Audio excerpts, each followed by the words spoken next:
আপনার কি খুব অহংকার হয় নিজের ব্যাংক ব্যালেন্স দেখে? ভাবছেন এই টাকা আপনাকে অমর করে রাখবে? তবে শুনুন সেই ধনকুবেরের কথা, যার শেষ বিদায়টা হয়েছিল মাত্র 5 হাত সাদা কাপড়ে, আর সাথে ছিল এক বুক হাহাকার। আজকের এই গল্পটি আপনার জীবন দেখার দৃষ্টিভঙ্গি বদলে দেবে। শহরের সবচেয়ে বড় অট্টালিকাটি ছিল আসলাম সাহেবের। টাকা আর ক্ষমতার দাপটে তিনি যেন ধরাকে সারা জ্ঞান করতেন।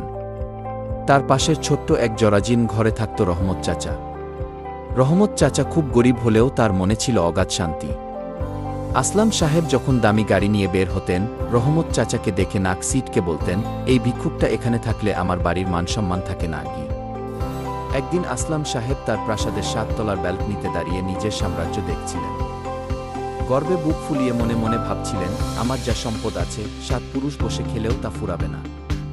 আমি এই শহরের রাজা গুই। ঠিক সেই মুহূর্তেই তার বুকের ভেতর একটা তীব্র যন্ত্রণা শুরু হলো। তিনি সোফায় লুটিয়ে পড়লেন।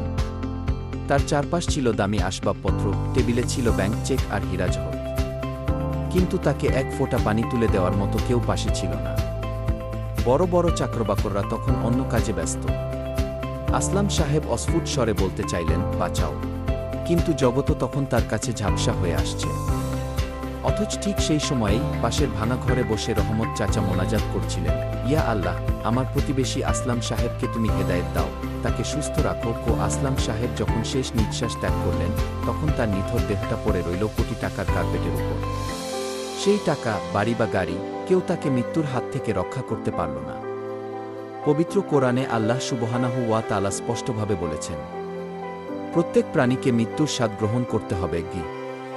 সূরা আল ইমরান 185। আপনার দামি ঘড়ি হয়তো আপনাকে সময় দেবে, কিন্তু আয়ু দেবে না। আপনার বিশাল ব্যাংক ব্যালেন্স হয়তো আপনাকে আরাম দেবে, কিন্তু কবরের আযাব থেকে শান্তি দেবে না। মনে রাখবেন, দুনিয়ার সব সম্পদ এখানেই পড়ে থাকবে, কেবল আপনার নেক আমলটুকুই আপনার সাথে কবরে যাবে।